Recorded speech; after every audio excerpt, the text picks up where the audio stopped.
never imagined that my own family would become my worst nightmare. On the night my brother celebrated his promotion, what should have been a simple family gathering turned into a moment that will forever haunt me. In front of everyone, his colleagues, his boss, our parents, my brother Travis picked up a thick wooden menu board and struck my 10-year-old daughter, Ruby, across the head. The sound of her cry still echoes in my ears. But it didn't stop there. As if that cruelty wasn't enough, he grabbed my little girl by the hair and hurled her off the stage like she was nothing more than an object in his way. My heart shattered, but the pain only deepened when my own mother, Marcia, did something that cut me even deeper than Travis's violence. That night, I realized blood doesn't always mean love. My name is Marla. I am 35 years old, and for as long as I can remember, I have been living in the shadow of my family's favoritism. Growing up in Houston, Texas, my parents, Victor and Marcia, never truly looked at me the way they looked at my younger brother, Travis. To them, he was the golden child, the pride of the family, the one who could never do any wrong. Every achievement of his, no matter how small, was celebrated as if he had conquered the world. Meanwhile, my accomplishments were brushed aside as if they hardly mattered. I tried to ignore it when I was younger, but as I grew older, the sting of being invisible in my own home became unbearable. I remember birthdays where I would receive a simple card or a modest gift, while Travis was given expensive presents and grand celebrations. Even when I excelled at school, bringing home certificates and awards, my parents would give a polite smile and then change the subject to something Travis had done. Their message was clear: I would never be as important as their son. By the time I reached adulthood, I had stopped expecting approval from them altogether. When I married Derek, I thought I was finally stepping into a life where love and respect would be mine. Derek was different, kind, hardworking, and determined to give me and our daughter Ruby a good life. He worked as a civil project engineer in Dubai, a job that required long stretches of time away from home, but he always made sure we never lacked anything. Even though I missed him terribly, I admired his dedication. He called us every day, checked on Ruby's school progress, and reminded me that our little family was his greatest motivation. Living in his house, I felt safer than I ever did in my parents' home. But my ties to my parents and brother were never completely severed. They lived just a short drive away, and although the distance gave me space, it didn't erase the memories of neglect. Out of courtesy, I still attended family events, hoping in some corner of my heart that maybe, just maybe, they would treat me differently someday. That hope, however, was always met with disappointment. My brother Travis had followed a career path in logistics. He was ambitious, always chasing the next title, the next promotion. And my parents adored him for it. They often reminded me of how proud they were of him, contrasting his success with my ordinary life. What they failed to see was that raising Ruby, supporting Derek from afar, and holding my little world together was its own kind of success. But in their eyes, it would never compare to Travis's rise in the corporate world. Ruby, on the other hand, became my anchor. She was sweet, lively, and curious about everything. I poured into her all the love I never received. Her laughter filled the house when Derek was away, and her small victories at school, drawing contests, spelling bees, or simply learning a new song, gave me pride no one could take away. She was my reason for fighting through the loneliness, my reason for standing tall even when my parents tried to make me feel small. What I didn't know then was that Ruby would become the center of a storm that would expose every dark truth about my family. And it all began with one invitation, an invitation to celebrate Travis's latest promotion, a night that would change everything. When the invitation arrived, it came in the form of a group message from my mother. Her tone was triumphant, almost smug, as if Travis's success belonged to her as much as it did to him. "Your brother is being promoted to operations manager," she wrote, followed by a string of celebratory emojis. "We're hosting a dinner this Saturday at Bella Luna, that Italian place downtown. Everyone important will be there, including his boss. Make sure you and Ruby attend." The words "make sure" stung. It wasn't a kind request or a warm invitation. It was an order. I hesitated at first, staring at my phone, debating whether I should even go. But then I thought of Ruby. She loved family gatherings, not because she enjoyed the company of my parents or Travis, but because she loved the chance to dress up and be part of something special. I didn't want to deny her that joy, even if I knew what awaited me was just another evening of being sidelined. I carefully picked out a dress for Ruby, a soft lavender one with a little bow at the waist that she had been saving for a fancy dinner. She twirled in front of the mirror, her big brown eyes sparkling, her excitement contagious. "Mom, do you think Uncle Travis will notice me this time?" she asked innocently. My heart sank. I forced a smile and said, "Of course, sweetheart. How could anyone not notice you?" But deep inside, I knew the truth. Saturday evening arrived, and I drove us to Bella Luna, a well-known restaurant in Houston with private dining rooms often used for corporate events. The moment I walked in with Ruby holding my hand, I felt the weight of eyes on us. Travis stood tall near the entrance, shaking hands with colleagues and flashing that confident smile my parents adored. Beside him was Fiona, his wife, dressed in a sleek red dress, her hand resting proudly on Mason's shoulder. My parents hovered near Travis like bodyguards, beaming with pride. "Marla," my mother greeted me flatly, her smile reserved for everyone but me. "You made it." My father gave a curt nod before turning back to Travis's boss, who was just walking in. Ruby whispered, "They didn't even hug us," and squeezed my hand tighter.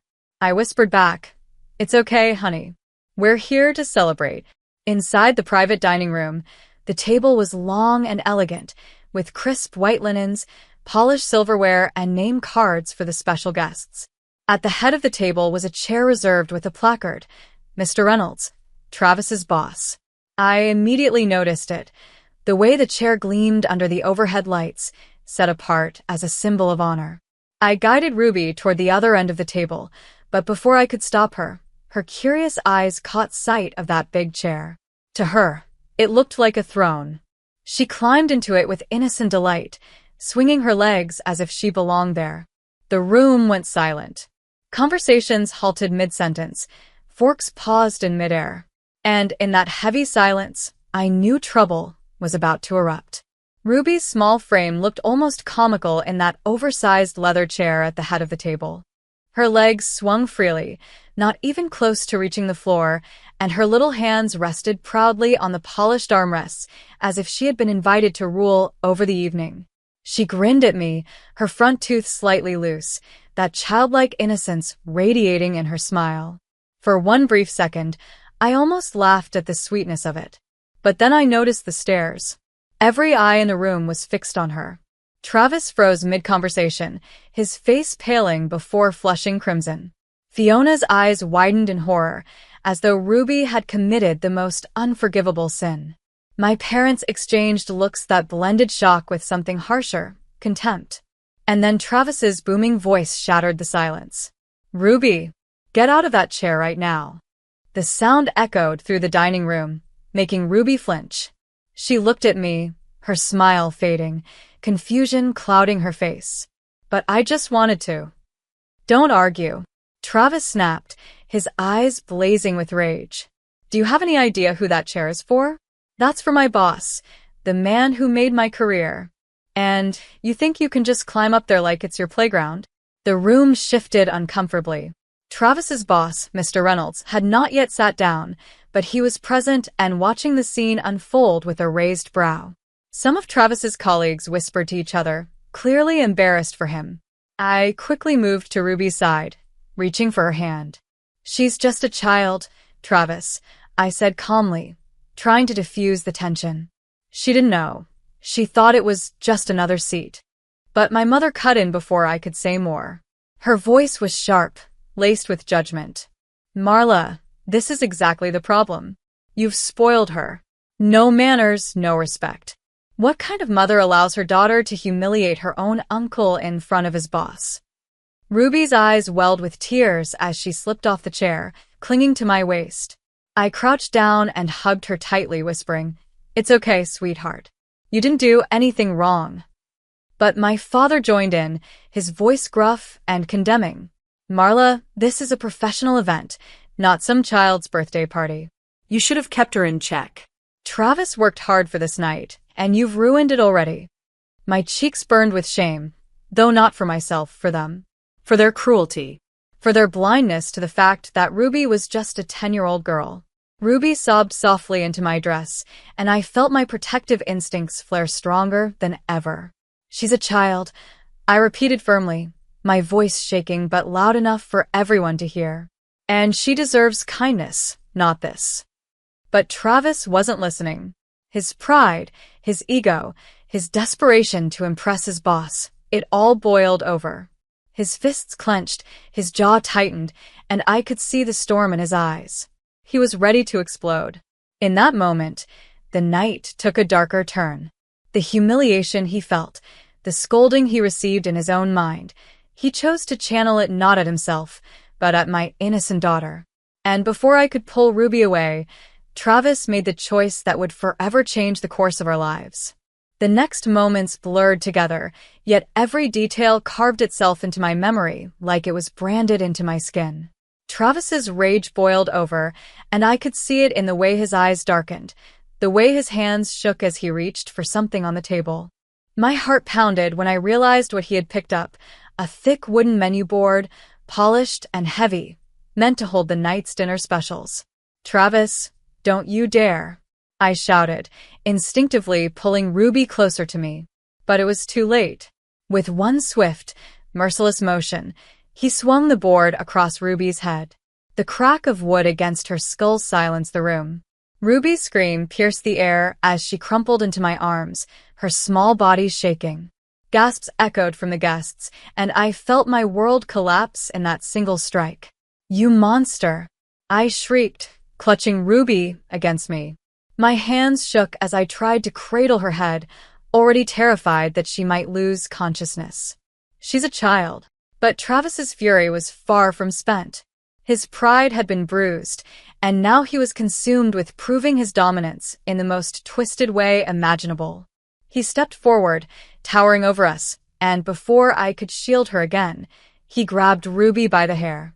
My daughter screamed in pain, her little fingers clawing at his wrist as he yanked her up off the ground. "Travis, stop," I begged, throwing myself at him, trying to pry his hand away. My mother and father just stood there, watching, their faces twisted in cold disapproval, not at him, but at me. "Put her down," I cried. "You're going to hurt her." He didn't listen. With a growl, he dragged Ruby toward the stage area where the speeches had been given earlier. My heart pounded so hard I thought it would burst.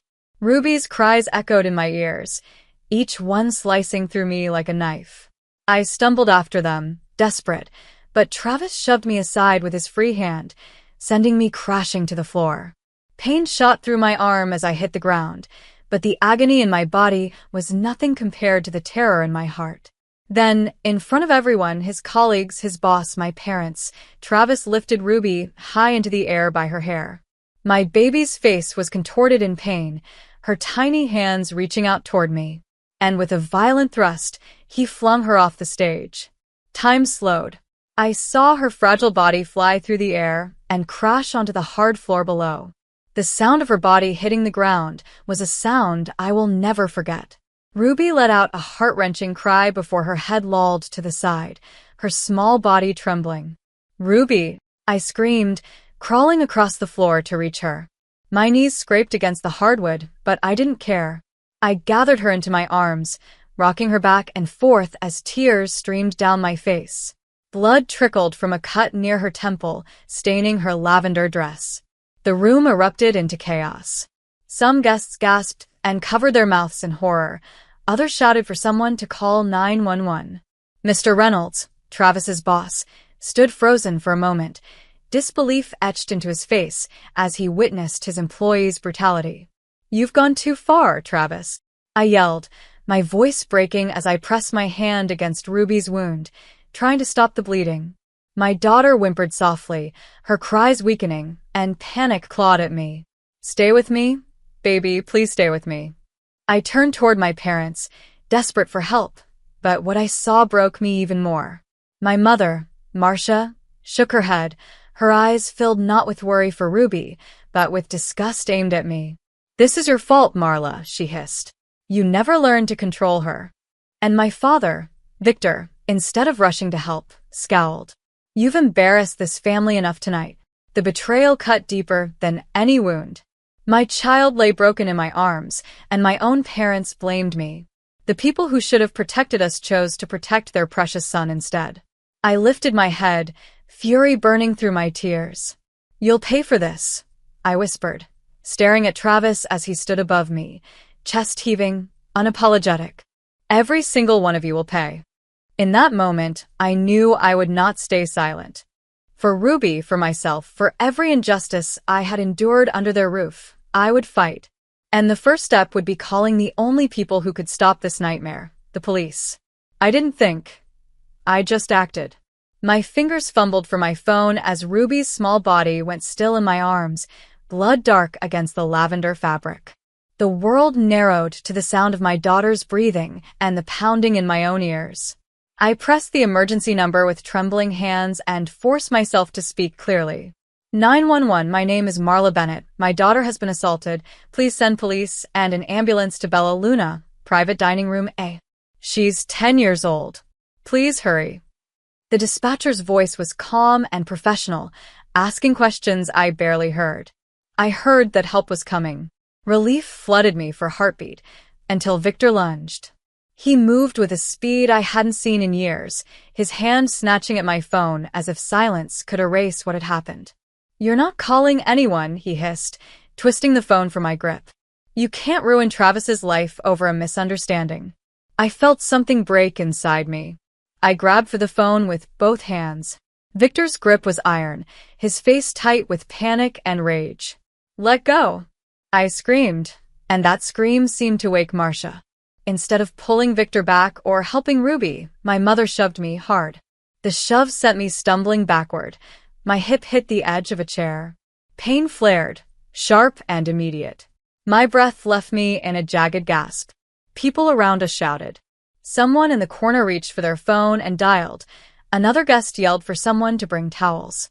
A young woman near the door, likely a colleague of Travis, shouted that she had called 911 already. The cafeteria staff moved quickly, pulling fresh napkins and pressing cold compresses to Ruby's temple where the cut bled. Victor still held my phone in his hand, but the dispatcher's voice continued on someone else's line. Someone had called from another table. The small comfort that help was coming steadied me. I cradled Ruby against my chest, feeling her forehead damp with blood and her small body trembling. I whispered to her, "Stay with me, Ruby. I'm right here. Stay with Mama." The shove from my mother had left me winded and angry, but adrenaline pushed me through the pain. My palm felt sticky with Katie's blood as I tried to staunch the cut. It wasn't a deep wound, thank God, but it was shallow enough to need stitches and, more importantly, enough to scare me into action. My hip throbbed where I'd hit the chair, a bruise forming already. Within minutes, though it felt like an eternity, a uniformed officer and 2 paramedics burst into the room, their faces professional, unreadable. The paramedics crouched instantly, checking Ruby's airway, breathing, and circulation with practiced efficiency. One paramedic spoke gently to Ruby, coaxing her to focus. Another wrapped a sterile dressing around the temple wound and asked if she could move her fingers and toes. Ruby squeezed my hand weakly and nodded. Seeing Ruby stabilized, the paramedics turned to me. One noticed the bruise beginning to bloom on my hip and the tremor in my voice. "Ma'am, are you injured?" he asked. I realized then that my mother's shove had done more than bruise my pride. I had a nasty scrape and a sharp twinge through my side. "I'm fine," I lied, but the paramedic gently insisted on checking me and giving a quick dressing to my scraped elbow. They prepared a gurney, speaking in calm, efficient tones. "We're going to take both of you to the nearest trauma center for observation and treatment," one said. My legs felt like water as they lifted Ruby into the ambulance and then helped me to my feet. The betrayal, the violence, the raw heat of shame and rage were a second skin. As the ambulance doors closed, I watched my parents stand frozen, eyes averted. Victor's jaw clenched. Marcia's lips pursed, as if they had just watched a disagreeable play. Around us, conversations had turned to whispers and shocked stares. The room felt colder than when we had walked in. Sirens wailed. The ambulance pulled away with Ruby and me inside, lights flashing, a small, fragile world of white sheets and fluorescent light. I held my daughter's hand the entire ride, murmuring promises I intended to keep. I would not let this go unanswered, and I would protect her with whatever I had left. The flashing red and blue lights filled the street outside Bella Luna within minutes, though to me it felt like an eternity. The moment the officers and additional paramedics entered the private dining room, the atmosphere shifted. The clinking of silverware and murmured whispers vanished, replaced by the sharp commands of law enforcement and the calm but urgent voices of medical responders. Ruby was already on a gurney, oxygen mask secured to her face, while another paramedic adjusted the bandages around her temple. Her small frame looked lost beneath the crisp white sheets. Beside her, another medic gently checked the bruises and scrapes on my arms and hip, insisting I needed further evaluation at the hospital. I wanted to refuse, to stay fixed at Ruby's side, but they reminded me firmly, if you collapse, who will she have then? I swallowed my pride and allowed them to help me. The lead police officer, a tall man with a steady voice, immediately began separating the witnesses. Nobody leaves. We need statements from everyone here. His eyes swept the room and landed on Travis, who still stood rigid, his chest heaving, the wooden menu board now abandoned on the floor like evidence of his cruelty. "Sir, step aside," the officer ordered. Travis sputtered, his arrogance faltering. "It wasn't like that. She disrespected me in front of my boss." "That was a 10-year-old child," the officer cut him off, voice stern. "You laid hands on a minor and caused visible injuries. You're under arrest for felony assault." The click of handcuffs snapped shut around Travis's wrists, and for the first time that night, his bravado drained from his face. Victor tried to step forward, his voice desperate. "You can't take him. This is all a family matter." The officer turned sharply toward him. "You attempted to interfere with a 911 call. That is obstruction of emergency services. You're coming with us as well." Another officer guided Victor's arms behind his back, cuffing him despite his protests. Marcia gasped, clutching at her chest, but her shock wasn't for Ruby or me. It was for her husband and son being taken away. When she stepped forward and pointed a finger at me, spitting venom, "This is all your fault, Marla. You're tearing this family apart." The officer's expression hardened. "Ma'am, multiple witnesses saw you shove your daughter during the incident. That constitutes battery. You'll need to come with us." Marcia's jaw dropped, but she offered no resistance as another officer secured her hands. As the three of them were led toward the door, murmurs spread through the room. Colleagues exchanged uneasy glances, some whispering about how unprofessional and shocking the display had been. I could feel the weight of their eyes on me, pity and sympathy mixed with disbelief. And then, in the middle of it all, Mr. Reynolds, my brother's boss, cleared his throat. He stepped forward, his face grim, his voice steady but laced with disappointment. "Travis," he said, loud enough for everyone to hear, "this company values integrity and respect. What you did tonight is unforgivable. Effective immediately. You are terminated. Don't come back. We do not employ violent men." Travis's head fell forward as if those words struck harder than the cuffs ever could. His career, the pride my parents had worshipped, crumbled in an instant. I clutched Ruby's hand tighter as the paramedics prepared to wheel us out. My own pain throbbed through my body, but nothing compared to the determination burning in my chest. For the first time in years, I felt the truth finally break through the lies of favoritism. The world had seen Travis for who he truly was. As the ambulance doors closed and the sirens began again, I looked at Ruby's pale face and whispered, "We're going to be okay, sweetheart. Justice has only just begun." The hours at the hospital felt endless. Ruby lay in a narrow bed, her head wrapped in clean white bandages, a faint bruise still visible beneath the gauze. I sat beside her, refusing to leave her side even when the nurses urged me to rest. My hip throbbed from the fall, and my arm ached where I had scraped it against the chair, but all of that paled compared to the sight of my daughter trying to sleep through the pain. Every beep of the heart monitor reminded me of how close I had come to losing her. It was in that sterile, quiet room that Derek finally returned. He had dropped everything the moment I called, boarding the first available flight from Dubai and rushing through every checkpoint as if sheer will could make the plane move faster. When he walked into the room, his face drawn from exhaustion, his eyes locked onto Ruby first, then me. "My God, Marla," he whispered, crossing the room in long strides. He bent down, kissing Ruby's forehead gently before pulling me into his arms. I came as fast as I could. I collapsed into his embrace, my tears finally breaking free. "She's okay, Derek. She's hurt, but she's going to be okay." I pulled back just enough to meet his gaze, my voice shaking with fury. "But you won't believe what they did. Travis hit her with a wooden board, threw her off the stage, and my parents, they shoved me, tried to stop me from calling for help. They stood there and blamed us." His jaw tightened, his hands curling into fists. "Then they'll pay for this," he said, his voice low but resolute. "Every last one of them. I promise you, Marla, I will stand by you until justice is done." The trial began weeks later, but the case moved quickly because of the severity of the assault and the number of witnesses. It was listed as State of Texas versus Travis Bennett, Victor Bennett, and Marcia Bennett. The courtroom buzzed with reporters and onlookers, the shocking story of a man attacking his own niece at a public celebration having spread quickly through Houston. The prosecutor laid everything out: the wooden menu board, the eyewitness accounts, the video footage from the restaurant's security cameras. Each detail was presented methodically, and each time the footage played, I forced myself to look, to remember why we were there.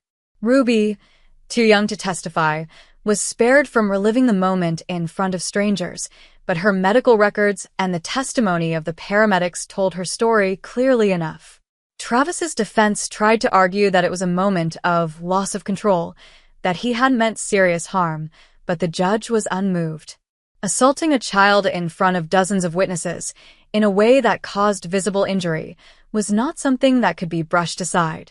When the verdict came, it was decisive. Travis was sentenced to several years in state prison for aggravated assault on a minor. Victor was convicted of interfering with an emergency call and given probation along with a suspended jail term. Marcia, found guilty of battery, was sentenced to probation and ordered to attend mandatory anger management classes. For once in my life, I saw the law hold them accountable for their cruelty. As the gavel struck, I reached for Derek's hand. Ruby was healing, slowly but surely, and with her father by her side again, I felt the first stirrings of peace. My family, the one I had built with Derek and Ruby, had survived, and the people who had tried to break us had finally been unmasked. The weeks after the trial felt like the first deep breath I had taken in years. For the first time, there was no phone call from my mother laced with criticism, no lecture from my father about how I had failed the family, no smug smirk from Travis overshadowing every room I entered. The silence from them was deafening, but it was also liberating.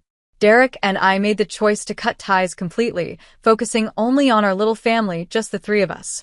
Ruby's recovery became our world. Physically, she healed faster than I expected. The cut on her temple closed neatly with the stitches, leaving only a faint scar that doctors assured us would fade with time. The bruises on her arms and shoulders slowly disappeared, her skin regaining its soft, childlike glow. But the emotional wounds were deeper. For weeks, she would wake up crying, clutching her head, begging me not to let Uncle Travis near her again. Each nightmare shattered me, but Derek and I were determined to help her heal. We enrolled her in therapy with a child trauma counselor. At first, Ruby was hesitant, hiding behind me and refusing to speak. But little by little, the sessions became a safe space for her. She learned to talk about her fear, to draw pictures of what she felt, to replace the painful memories with strength. Derek attended some sessions too, holding her hand as she found her voice again. I sat back, watching my husband and daughter rebuild their bond, my heart swelling with gratitude. Life at home also began to feel lighter. Derek's company allowed him to work on projects closer to Houston for a while, and his presence filled the house with laughter we had been missing. He cooked dinners with Ruby, helped her with homework, and told her bedtime stories that ended with heroes who always triumphed over villains. It was exactly the reassurance she needed, that good people win, and bad people face consequences. The true turning point came one evening at Ruby's school. Her class was performing in the spring talent showcase, and Ruby had signed up to sing. I worried she might back out at the last minute, but when her name was called, she stepped onto the stage with her chin high. She sang with a voice that trembled at first, then grew stronger, carrying through the auditorium with surprising confidence. When she finished, the audience erupted in applause.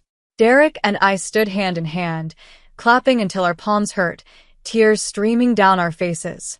Ruby beamed, her eyes scanning the crowd until they found us. In that smile, I saw not just recovery, I saw victory. That night, I whispered to her as I tucked her into bed, "You're braver than anyone I know, Ruby. You turned pain into power." And for the first time since the nightmare began, she slept peacefully through the night. As spring turned into summer, life began to settle into a rhythm that felt almost foreign to me, peaceful, steady, and filled with hope. Ruby's performance at the school talent show became the story she carried with pride, the moment she realized she wasn't defined by what had been done to her, but by how she rose after it. Every time she replayed the video of herself singing on stage, her eyes sparkled a little brighter. Derek and I often found ourselves talking late into the night, reflecting on everything we had endured. He confessed how helpless he had felt being so far away, how the thought of me standing alone in that room while Ruby was attacked haunted him. I reminded him that he came home, that he stood by us in the courtroom, and that together we had reclaimed our lives. The distance that his job once created between us no longer felt like a chasm. Instead, it made our bond stronger, built on survival and shared strength. Our home in Houston became a sanctuary. We filled it with laughter, small celebrations, and a renewed sense of family that was ours alone. Derek painted Ruby's room a sunny yellow at her request, and together we decorated it with her drawings and new bookshelves stacked with stories she loved. Each change was symbolic, reminders that our lives belong to us now, untouched by the toxicity of the past. As for my parents and Travis, the court's punishments had spoken louder than any apology ever could. They remained absent from our lives, and I had no desire to let them back in. For the first time, I no longer carried the burden of wanting their approval. Instead, I carried the pride of knowing I had fought for my daughter when no one else would. One evening, Ruby came to me while I was folding laundry. She wrapped her arms around me and said, "Mom, I don't feel scared anymore. I feel strong." Those words brought tears to my eyes. It wasn't just recovery, it was transformation. My little girl had faced unimaginable cruelty, yet she had found a way to rise, and in doing so, she had taught me something too. Strength isn't about never falling, it's about standing again after you've been pushed down. As I watched her sleep that night, her breathing even and peaceful, I realized our story wasn't one of tragedy. It was one of justice, resilience, and the unbreakable bond between a mother and her child. No matter what the world had thrown at us, we had endured, and we had won. And that, I knew, was only the beginning. Thank you for watching this story. If you connected with it and want to hear more powerful stories of justice, resilience, and family, make sure to like this video, share it with others, and subscribe to the channel. Your support helps bring more real and meaningful stories to life. Stay tuned for the next one.